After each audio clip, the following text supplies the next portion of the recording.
Fala, meus consagrados, olha a minha alegria hoje. Hoje nós vamos falar de reforma protestante, história geral. Galera, vem comigo para você entender como é que uma publicação viralizou de tal maneira que mudou a história da religião no mundo, tá ligado? De qual é essa publicação que eu tô falando? É lógico que eu tô falando das 95 teses da justificação pela fé As do 95 nosso teses titio da justificação Martinho pela fé Lutero. foi um dos documentos mais importantes da história. Escrito pelo monge Martinho Lutero, condenava a venda de indulgências pela igreja e também a autoridade do Papa para perdoar pecados. Foi o grande marco do início da Reforma Protestante, um conjunto de mudanças que alteraria a expectativa da religião por toda a história. A gente precisa entender que a reforma de Martinho Lutero, a reforma de 1517, a reforma de 31 de outubro de 1517, que se inicia nessa data, ela não foi a primeira. Mas o contexto em que ela aconteceu favoreceu para que ela fosse uma reforma significativa, ou pelo menos mais significativa. Isso foi feito lá em 31 de outubro de 1517. Mas você precisa entender, cara, que como todo processo histórico, você tem que ter aí na sua cabeça uma palavrinha que chama gradual, lento. Então, a Reforma Protestante ela é um desses eventos que também teve um desenvolvimento gradual, lento. Ela não surgiu assim do dia para a noite, né? Ela vem num contexto histórico e é importante a gente entender esse contexto histórico. Qual é o contexto histórico em que a Reforma Protestante acontece? A igreja ela vinha se enfraquecendo, cara. Você precisa entender que a igreja era a grande instituição agregadora da Idade Média. Ih, ferrou! Instituição agregadora. A igreja era a instituição que estava permeada em toda a sociedade feudal, tá ligado? Então eu posso dizer que a igreja era aquela instituição que tinha entrada, que tinha um certo poder administrativo e político além de religioso. É isso que eu quero dizer para você. Então a igreja, ela tinha autoridade para interferir nos assuntos pessoais, nos assuntos políticos, nos assuntos econômicos. Quando a gente estuda renascimento comercial e renascimento urbano, você vai ver isso claramente. A igreja interfere no preço que vai se cobrar, a igreja interfere na maneira como as pessoas comiam, na maneira como as pessoas se vestiam, a igreja interferia na diversão que podia ter ou que não se podia ter, e a igreja interferia também na administração política das regiões. Quando a gente tem, então, o enfraquecimento da igreja, e esse enfraquecimento da igreja acontece por algumas causas, se você tiver um concurso e te cobrar as causas, você pode citar aqui, por exemplo, o próprio surgimento da burguesia, você pode citar um evento importantíssimo que é o movimento das cruzadas. O movimento das cruzadas que acontece ali a partir do século XI, né? Até o século XVI vai estar acontecendo cruzada, mas aquele momento da cruzada ali, aquelas cruzadas oficiais, esse movimento da cruzada é um movimento que traz um desgaste da imagem da igreja muito intenso. Há um desgaste da igreja, da imagem, porque a igreja promete que os caras vão lá combater os muçulmanos em nome de Deus, horrores são praticados, as pessoas se empenham, a igreja garantia que aquela era a vontade de Deus e eles não vencem, né? A cruzada é um fracasso político, é um fracasso religioso, é um fracasso militar, ela só não é um fracasso comercial, principalmente para a burguesia, porque a gente tem o restabelecimento de rotas comerciais, mas no todo o resto ela foi um fracasso. Então a igreja perde a sua credibilidade. Outro fator importante para a perda da credibilidade da igreja é a peste negra. Quando a gente tem a peste ali no século XIV, a posição da igreja em relação à peste ela é uma posição que enfraquece. Por quê? Porque a sociedade feudal, a sociedade medieval, ela se sentiu abandonada pela igreja. Porque como a igreja detinha a educação, a igreja detinha os aspectos intelectuais, né? Como a igreja detinha todos esses conceitos, a medicina ela era estudada e praticada sob a autorização da igreja. A ciência era desenvolvida sob a autorização e sob a égide da igreja. Quando a igreja, quando o mundo enfrenta uma pandemia, como foi a pandemia da peste negra, e a igreja se omite, a igreja se exime, então nós temos histórico, por exemplo, de pessoas que morreram sem extrema-unção, de padres que se retiraram, de clérigos, de religiosos que se retiraram daquele meio ali e se isolaram. O próprio Papa do período se isola. É óbvio que quando eu digo isso, eu estou dizendo que, é lógico que existiram clérigos, padres que atendiam o povo, que atenderam o povo, mas nós não podemos deixar de estabelecer que houveram também aqueles caras que, e boa parte se omitiu. Então a galera se sentiu abandonada. Você pensa que para um religioso, cara, para um servo medieval, morrer sem a extrema-unção, morrer sem um rito funerário, era quase uma condenação ao inferno, ao purgatório. Então, isso de certa maneira enfraquece a igreja. O surgimento da burguesia, que batia de frente com o ideário da igreja, né? A burguesia era uma afronta à posição da igreja pela sua simples existência. A igreja que defendia que a sociedade era uma sociedade tripartite, clero, nobres e servos, a presença da burguesia em si já era um desafio à doutrina da igreja. E o prazer pelo lucro, a busca pelo dinheiro, tudo isso faz então a burguesia cresce, ganha força e é uma oposição relevante em relação à igreja. Isso também causa o enfraquecimento da igreja. A gente precisa destacar ainda o surgimento dos estados nacionais. Então a igreja, durante muitos séculos, era a única instituição com poder centralizado, com uma organização. Quando a gente vê ali no século 14, 15, 16, o surgimento dos primeiros estados nacionais, ou seja, a centralização do poder nas mãos dos reis, isso faz a igreja perder força, porque agora a igreja rivaliza em força e poder com uma outra instituição que é o Estado, demonstrado pelo rei.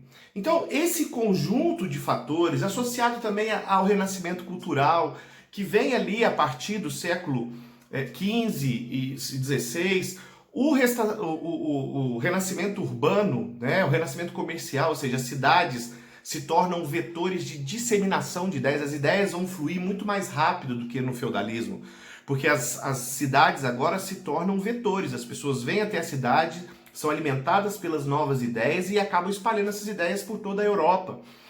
Todo esse processo, então, favorece para que a reforma iniciada por Martinho Lutero em 1517 tenha a reverberação e tenha o efeito que causou.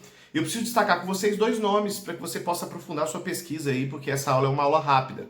John Wycliffe e John Huss. São os dois caras que talvez, se você encontrar numa prova uma questão, esses dois caras vão passear por ela, que são reformadores pré-Lutero, né? Então eles estão anteriores a Lutero, mas já estão discordando de algumas coisas lá da igreja. Muito bem. Quando a gente chega em 1517, então nós temos um monge alemão. Então Lutero, ele é um cara que é católico, ele está inserido dentro da igreja católica, ele é professor em uma universidade católica, ele vive naquilo que a gente vai chamar de reinos alemães, né? Ele vive numa das partes daquele Sacro Império Romano Germânico, coordenado pelo Carlos V, que era descendente direto lá do Carlos Magno. Então é ali que está inserido esse processo todo. Ele é professor universitário e Lutero ele tem uma forte impressão quando visita Roma, e ao voltar de Roma ele faz um documento. Esse documento, inclusive, era um documento de crítica, né? Era um documento de debate, era um documento que trazia, por isso a ideia de teses. Ele publica um documento que vai ser chamado de 95 Teses da Justificação pela Fé. Essas 95 teses trazem duras críticas a muitos aspectos, a muitas práticas da igreja. Mas talvez a principal prática, talvez não, com certeza a principal prática que o Lutero condena é um processo de venda de indulgências. A verdade é que a igreja, ao longo do tempo, com o poder que ela exercia e com o monopólio da religião e da força que ela teve durante muito tempo, ela acaba se corrompendo. E há uma corrupção generalizada, né? A gente tem nesse momento da história, a cúpula, aquilo que a gente vai chamar de alto clero, porque a igreja vai se dividir de tal maneira que nós temos uma parte administrativa, que faz parte os cardeais, os bispos e o papa, e nós temos o baixo clero, que é formado pelos padres, que fazem lá parte da galera, tem contato direto com o povo, né? Então são os padres das paróquias, dos feudos, das cidades. A gente tem uma divisão. Nesse alto clero, a gente chega no século XVI no ápice da corrupção. Por quê? A igreja promoveu durante muito tempo a venda de cargos eclesiásticos. Ou seja, muitas pessoas passaram a ser nomeadas para funções eclesiásticas, porque ter uma função eclesiástica também era ter poder político. Então você vai ter muito burguês comprando função e comprando cargo de cardeal, de bispo, para seus filhos, como nós temos também muitos nobres que tinham muitos filhos e queriam encaminhar os seus filhos para a vida religiosa. Então, muitas pessoas que não tinham a vocação religiosa, que não tinham a vocação para o serviço religioso, acabam adentrando e na cúpula da igreja. Então, a cúpula da igreja, o alto clero, a administração da igreja, vai gradativamente se tornando um clero cada vez mais interessado no ganho, cada vez mais interessado na política e menos interessado na prática da fé. Então a gente tem primeiro esse ponto, a venda de cargos eclesiásticos e a corrupção do alto clero. Segundo ponto importante que a gente precisa entender é que a igreja nesse momento, cara, ela passa a ter uma busca de ostentação muito grande. Então a gente vive uma igreja de ostentação e luxo. É necessário mostrar o poder e a força da igreja e a força e o poder de quem a dirigia. Então o alto clero vivia numa condição luxuosa muito intensa e a construção de grandes catedrais se torna uma realidade para imortalizar o nome dos papas, para mostrar o poder, também pelo crescimento, houve um crescimento demográfico muito grande, então isso demandava igrejas e naves maiores, né? A gente entra no estilo gótico, sai daquele estilo românico e entra no estilo gótico, você já estudou isso também em arte. Então, a construção dessas igrejas demanda muita grana, e como é que a igreja vai conseguir grana para isso? A igreja consegue grana com isso a partir da venda de indulgências e também da autenticação de relíquias sagradas. O que era indulgência? Indulgência era uma carta assinada pelo Papa, e essa carta, segundo a fé daquele tempo, segundo a prática daquele tempo, era uma carta que podia perdoar pecados, que podia tirar as pessoas do purgatório, que podia, e passou a ser vendida de maneira comercial, né?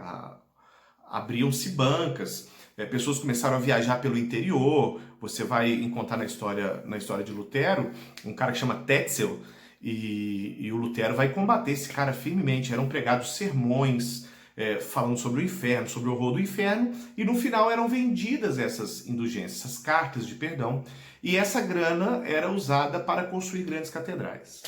Outra prática comum era a venda de relíquias sagradas. Pedaços da cruz de Cristo, leite da Virgem Maria, crânio do João Batista. E isso virou uma festa, né, cara? E quem dava a certeza de que esse material era verdadeiro, quem dava o laudo, era a igreja. E isso também era comprado. Toda essa condição levou Lutero a escrever essas 95 teses. E nessas 95 teses, o Lutero critica duramente o Papa. Inclusive, ele fala numa das teses que o Papa deveria usar parte da riqueza que ele tinha, e era muita riqueza, para construir ele mesmo a Catedral de São Pedro, ao invés de ficar explorando. É importante lembrar também, cara, que a região da Itália, onde estava a igreja, é uma região que se beneficia muito comercialmente do renascimento comercial. Então os caras estão ganhando dinheiro. Depois da Península Ibérica, com as grandes navegações, Itália, Portugal e Espanha, também vão se beneficiar muito. E a Alemanha, que era uma região que não estava se beneficiando comercialmente desses processos, tinha que ficar mandando grana para a região da Itália para construir grandes obras, fazer grandes construções. Isso também exauriu a relação que existia. Então todo esse contexto faz o Lutero escrever essas... Então é isso que Lutero condena, essa é a condenação de Lutero. A igreja não fica feliz, né, cara? A igreja não fica feliz. Não fica feliz por quê? Porque esse documento do Lutero, essas 95 teses, que determinavam que o homem não era salvo pelas obras, que determinava que indulgências não tinham poder de salvação, que defendiam que as relíquias sagradas também não tinham poder de salvação. Ou seja, ele condenava duramente a figura do Papa e o papel que esses mecanismos tinham para produzir salvação. Ou seja, ele ia diretamente contra e francamente contra aquele que era o mecanismo de maior controle da igreja nesse momento, que era ser a intermediária da salvação entre Deus e os homens. Isso causa um rebuliço, né, cara? E à época havia sido produzido um equipamento por um cara chamado Gutenberg, que foi a imprensa de tipos móveis. E o documento do Lutero, como outros documentos, por exemplo, as indulgências também passaram a ser produzidas nessa prensa. E o documento de Lutero também foi espalhado, né, cara? Foi divulgado, disseminado. E muitas pessoas receberam, se espalhou pela Europa. Lutero, então, vai ser chamado a se esclarecer numa dieta que chama Dieta de Worms. O Carlos V, que é o rei do Sacro Império Romano Germânico, ouve Lutero. Lutero reitera a sua posição. Lutero é condenado como herege, rompe com a igreja, é excomungado. Ele tem que fugir. Um cara que chama Frederico, que é um dos súditos do Carlos V, esconde o Lutero. Durante o período que o Lutero está escondidinho, ele traduz a Bíblia para o alemão. Bíblia essa que vai ser impressa também por Gutenberg muitas vezes, e a Bíblia na língua alemã se espalha. Então é a primeira vez que a gente tem uma Bíblia. Primeira vez não, porque já havia tido uma Bíblia que havia sido traduzida do latim para o inglês. Mas a Bíblia de 45 linhas do Gutenberg, que é uma Bíblia impressa, vai se espalhar rapidamente, cara, rapidamente, por toda a Europa. E isso vai facilitar a leitura, vai facilitar o entendimento do texto, que antes não era praticado no meio da galera. Lutero rompe com a igreja e vai acabar fundando aquilo que chama Igreja Luterana. É importante falar de um episódio que acontece na região da Alemanha ali. Quando eu falo Alemanha, você está entendendo que são os reinos alemães, não tem Alemanha ainda aqui, né? Mas naquela região da Alemanha, ali na Germânia, há uma série de revoltas populares, cara, incentivados pelo rompimento de Lutero com a Igreja Católica. Muitos servos vão se revoltar e vão queimar castelos, vão queimar igrejas. É necessário, inclusive, que Lutero intervenha. E uma das críticas históricas à posição de Lutero é exatamente essa.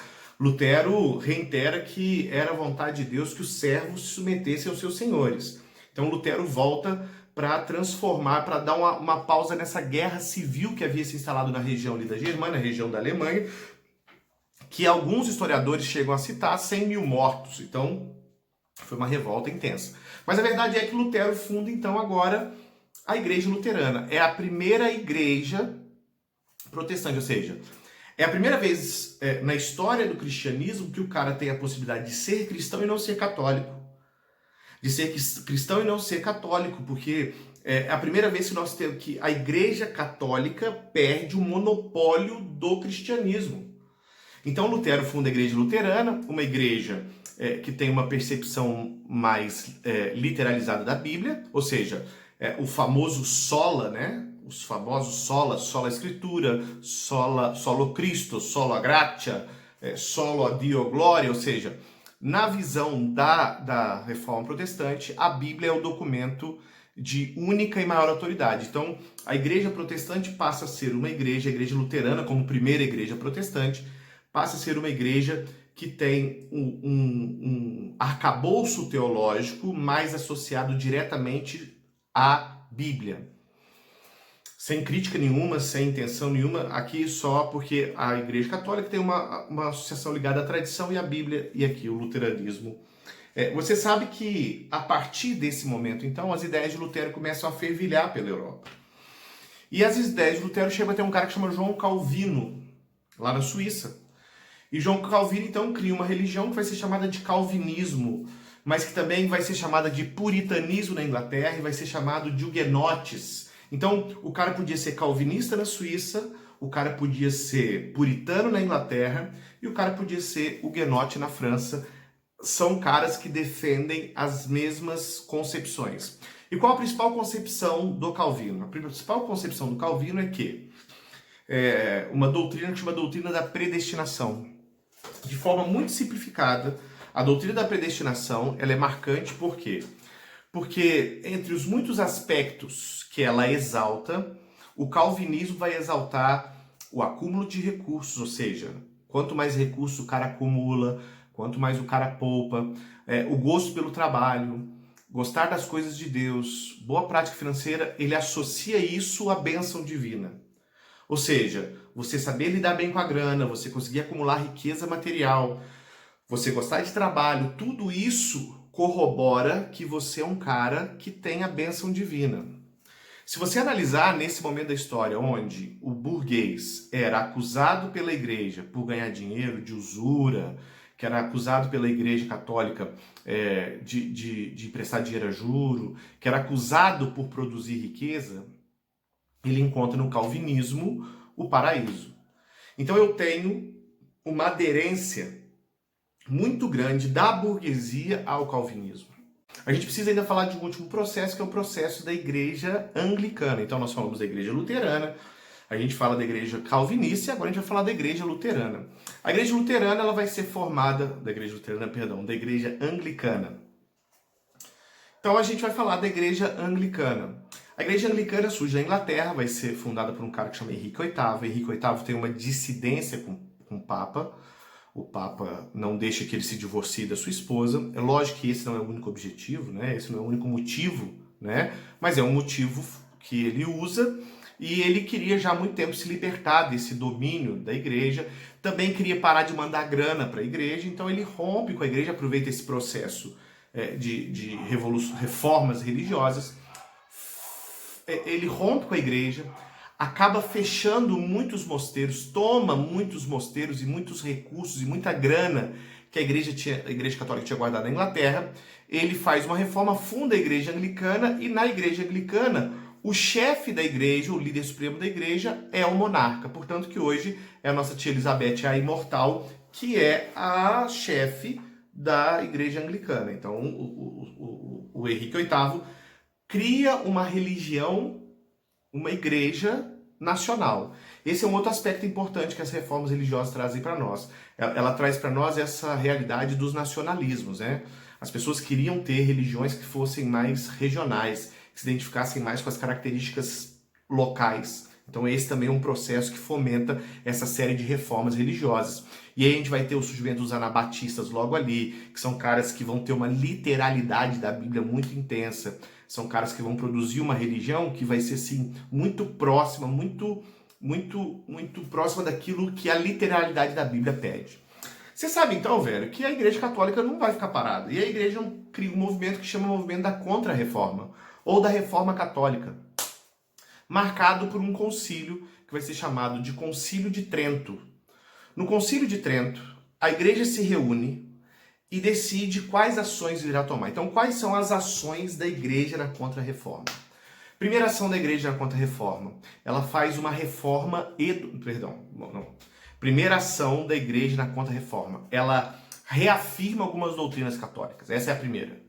Então, ela reafirma a autoridade do Papa, ela reafirma os sacramentos da Igreja, batismo, Eucaristia, casamento, ou seja, que esses sacramentos são o caminho para obter a graça de Deus, ou seja, que o homem precisa dar um passo em relação a Deus, em direção a Deus, e que esse passo que o homem dá em direção a Deus é recompensado por Deus.